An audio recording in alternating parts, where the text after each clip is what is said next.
गांधी जी के जीवन की 20 अनमोल बातें जो गांधी जयंती पर बहुत ही प्रेरणादायी एवं प्रेरणा का स्रोत रहेगी।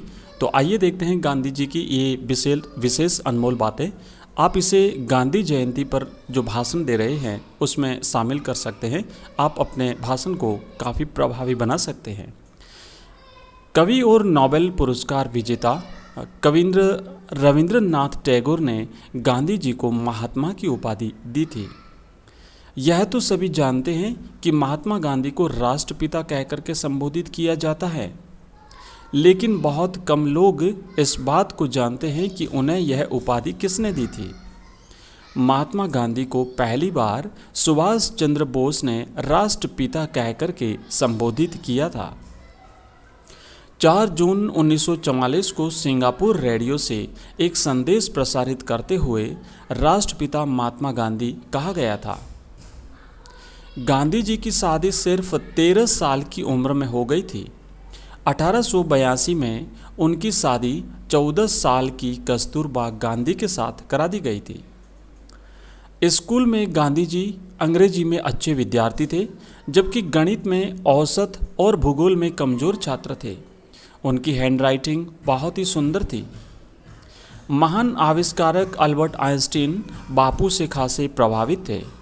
आइंस्टीन ने कहा था कि लोगों को यकीन नहीं होगा कि कभी ऐसा इंसान भी इस धरती पर आया था।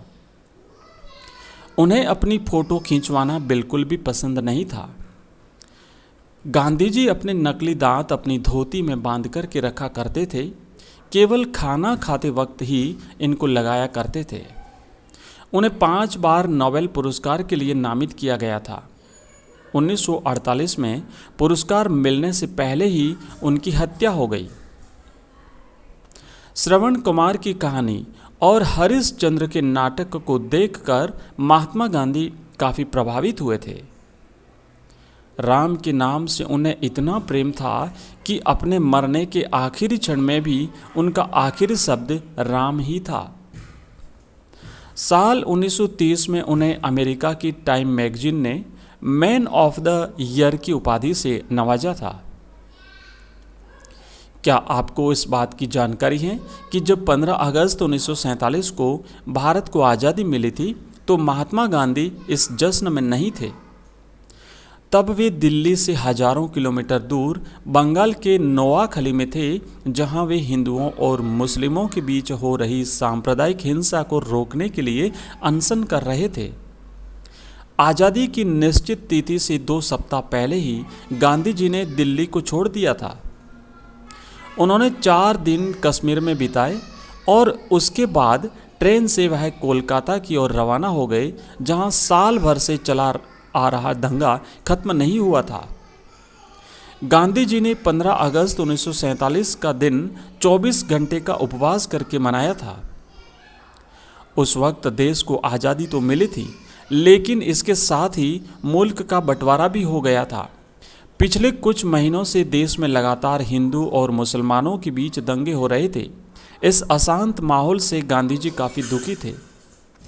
जिस देश के खिलाफ उन्होंने भारत की आज़ादी के लिए लड़ाई लड़ी, उसी देश ग्रेट ब्रिटेन ने उनकी मृत्यु के 21 साल बाद उनके सम्मान में एक डाक टिकट जारी किया। गांधी जी और मशहूर लेखक लियो टॉलस्टॉय के बीच पत्रों के जरिए बातचीत होती थी। गांधी अपने जीवन में 12 देशों के नागरिक अधिकार आंदोलनों के साथ जुड़े रहे। गांधी जी फुटबॉल के बड़े फैन थे। जब वह साउथ अफ्रीका में रहा करते थे, तब उन्होंने प्रिटोरिया और जोहान्सबर्ग में 2 फुटबॉल क्लबों की स्थापना की थी। धन्यवाद।